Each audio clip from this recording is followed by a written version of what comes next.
오늘은 마태복음 2장 13절에서 23절 본문으로 메시지 나누겠습니다. 13절 먼저 한번 읽어볼까요?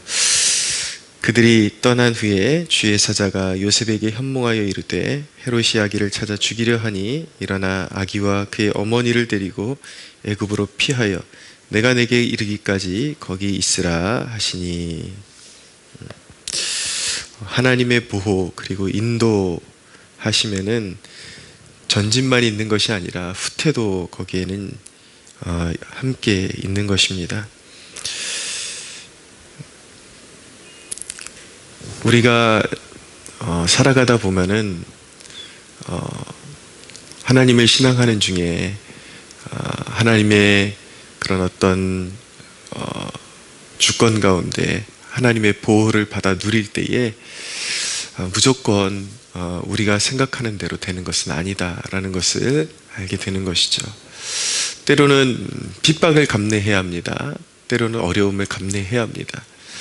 근데 때로는 우리의 삶 가운데 순탄하게 모든 길이 열리는 것을 통해서 하나님이 인도해 주시는 것뿐만 아니라 때로는 후퇴처럼 보이는 일들, 그러나 한 가지 분명한 것은 그것도 하나님께서 길을 여시는 것이다 라는 것을 알게 되는 것이죠.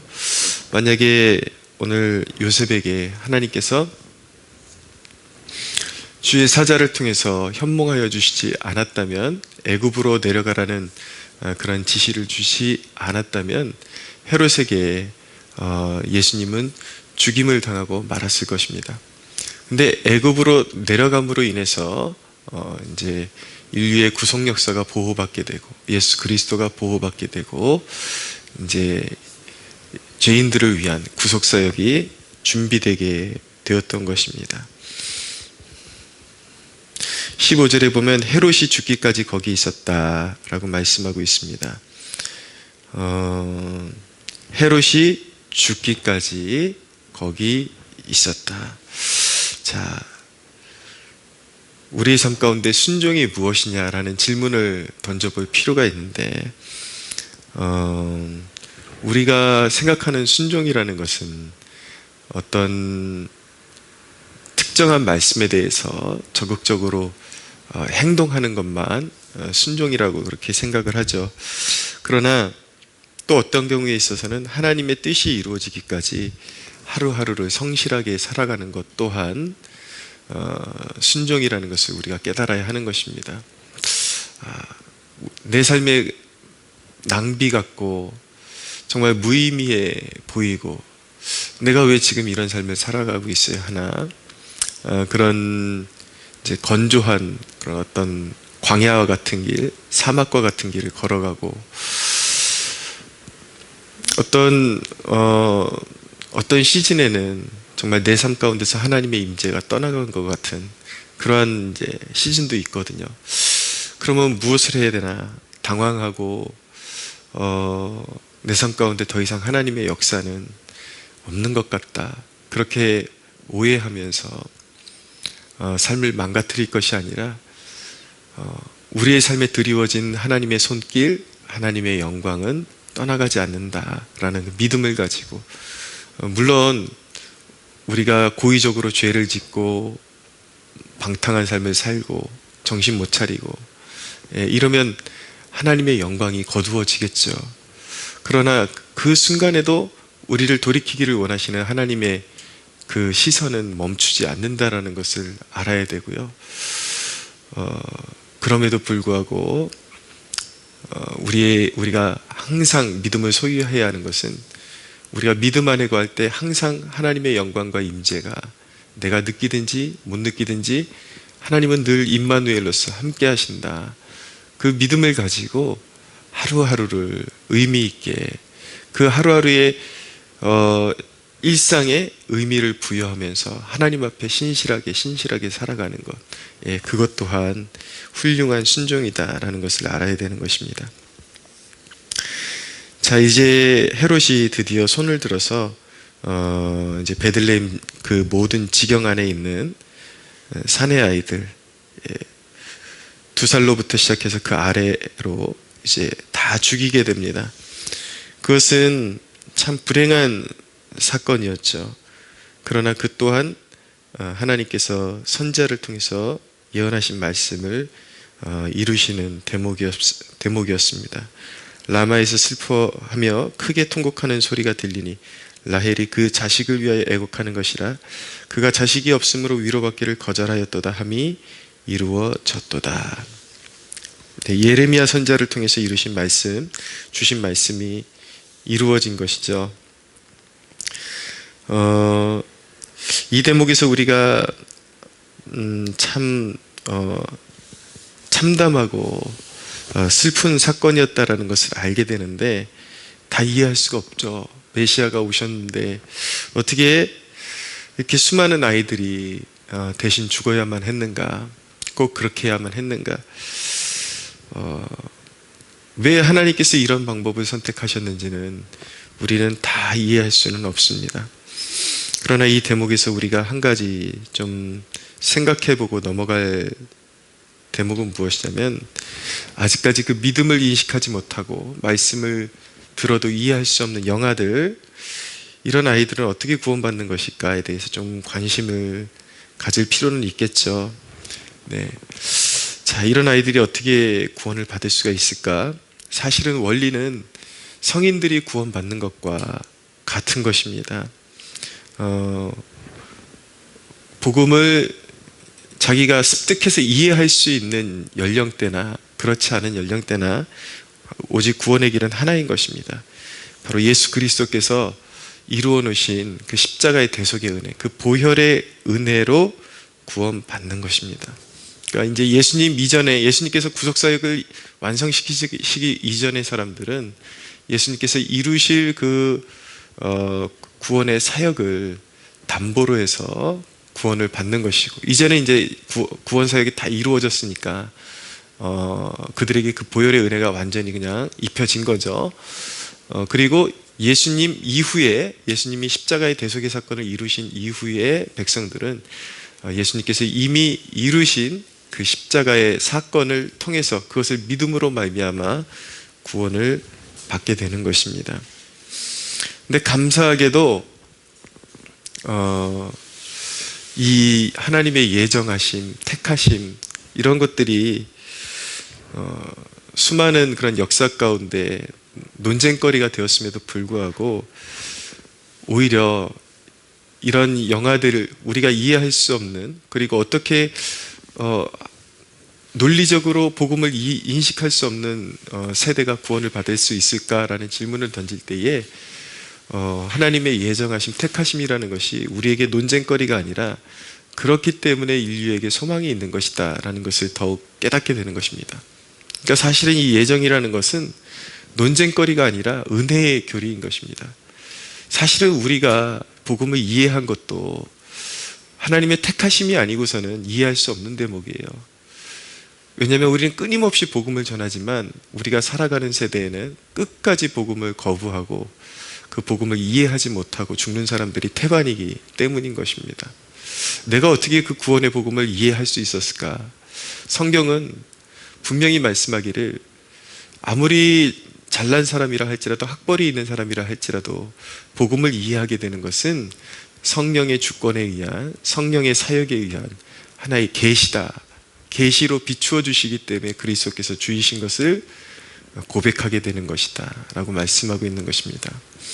그러니까 이 대목이 사실은 얼마나 사실은 논쟁거리가 되는 것이 아니라 얼마나 죄인에게 큰 위로가 되고 우리 아이들에게도, 이해할 수 없는 사건을 당한 아이들에게도 큰 위로가 되는 것인지요.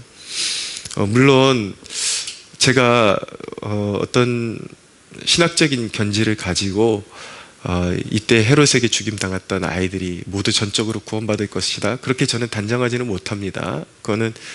그러나 분명한 것은, 한 가지 말할 수 있는 것은 구원은 하나님의 주권에 있는 것이다. 하나님은 반드시 그의 택한 백성들을 아시고 구원하신다. 그리고 그가 복음을 다 이해하지 못했다 할지라도 그에게 십자가의 은혜를 알게 하시고 구원하실 수 있는 능력이 하나님께는 있다라는 것을 우리는 고백하게 되는 것입니다. 우리는 이런 사건들을 보면서 어떻게 하나님께서 이렇게 가련하고 연약한 백성들에게 이렇게 극악한 학살을 허락하실까? 우리가 사는 그런 시대의 모습들도 보면 어떻게 저렇게 무고해 보이는 사람들에게 불의한 일들이 허락되어질까? 이제 그런 생각을 하기도 하죠. 그러나 여러분, 성경 곳곳에 보면은 하나님께서 이제 시대가 점점 어두워지고 더 악해질 때에 오히려 하나님께서 정말 사랑하시는 자들을 이 불의한 세상에서 하나님 품으로 먼저 데려가시는 모습도 종종 보게 됩니다. 네.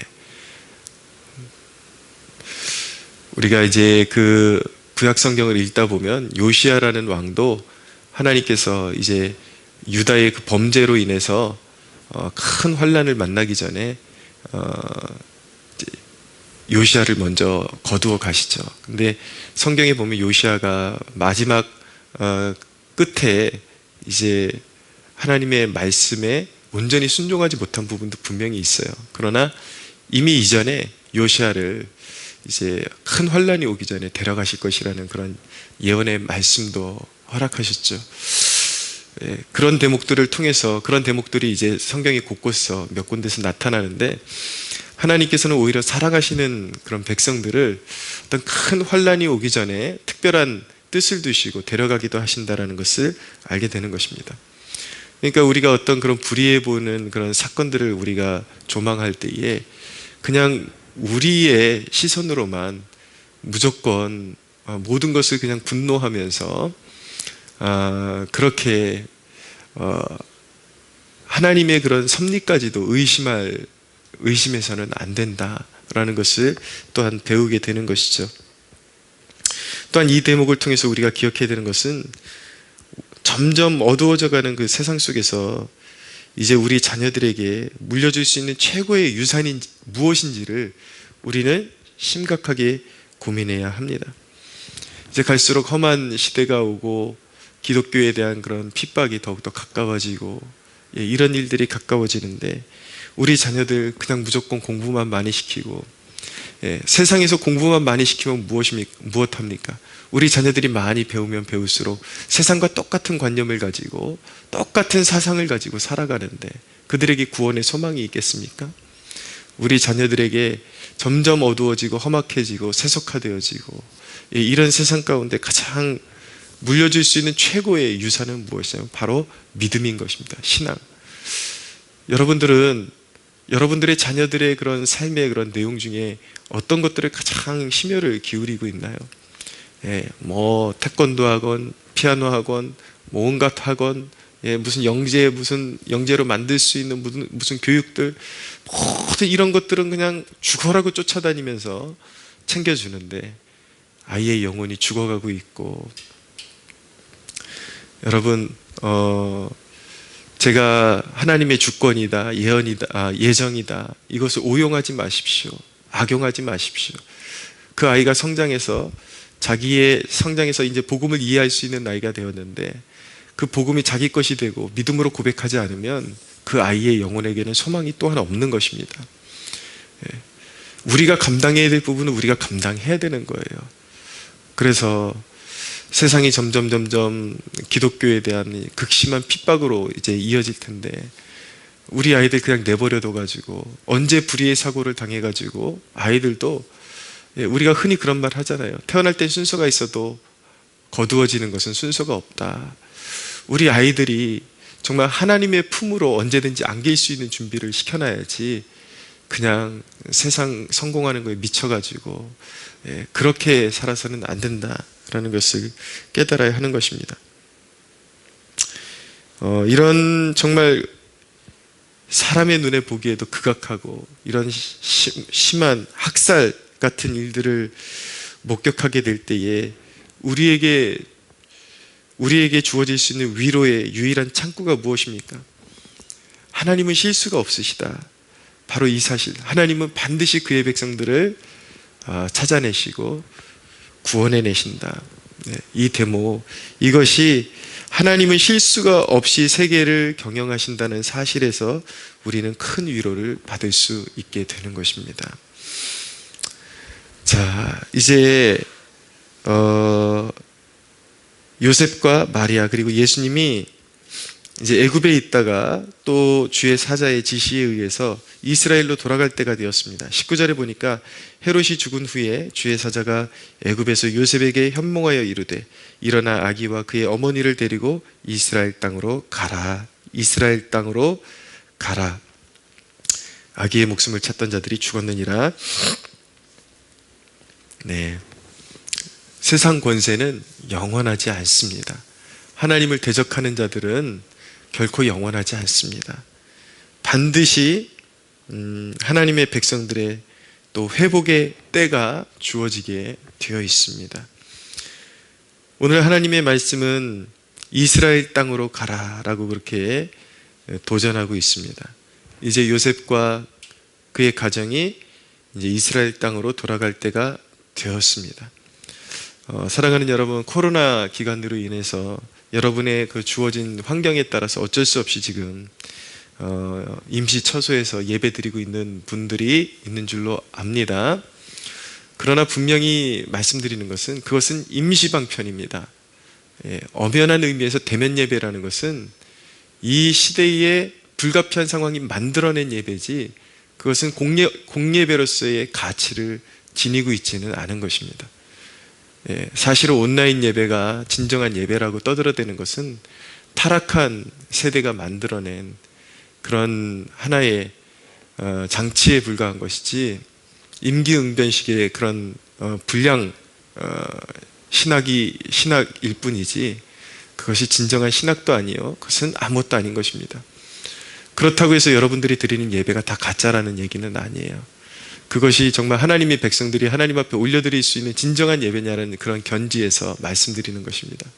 거기에 머물러서는 안 되는 거예요. 그 임시처소에 안주해서는 안 되는 것입니다. 그래서 기도하셔야 돼요.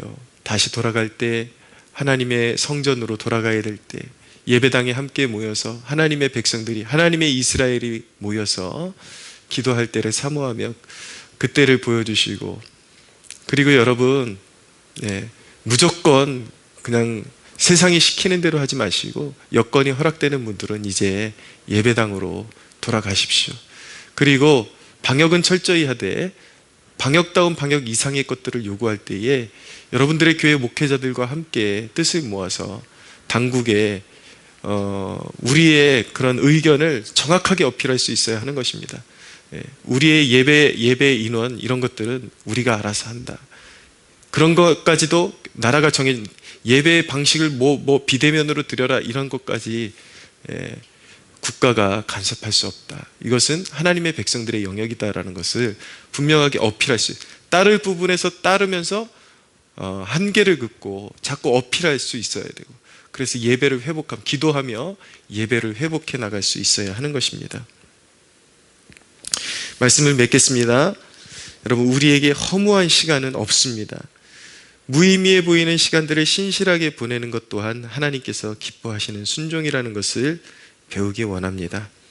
그것이 결국은 하나님의 대적자들에게는 심판이 되는 것이요 그리고 하나님의 백성에게는 뜻을 이루시는 숙성의 기간이 되는 것입니다. 여러분 꼭 내가 이래야만 많은 것들이 변할 것이라는 그런 오해를 버리십시오. 우리가 아무것도 할 수 없을 것 같은 그런 상황 속에서도 기대할 수 있는 것은 무엇이냐면 하나님이 우리를 위해서 쉬지 않고 일하시기 때문인 것입니다. 그 믿음 안에서 하나님이 지금도 일하고 계시고 다스리고 계십니다. 우리를 다스리는 자는 세상의 권세가 아니라 하나님, 우리 하나님 아버지 주 예수 그리스도와 그의 하나님 성삼위일체 하나님이 우리를 다스리고 계십니다. 오늘도 염려하는 마음, 두려워하는 마음 모두 다 주님 발 앞에 내려놓고 묵묵히 우리를 위해서 일하시는 주님을 바라봄으로 하늘의 위로를 얻으시는 여러분 되시기를 예수님의 이름으로 축복합니다.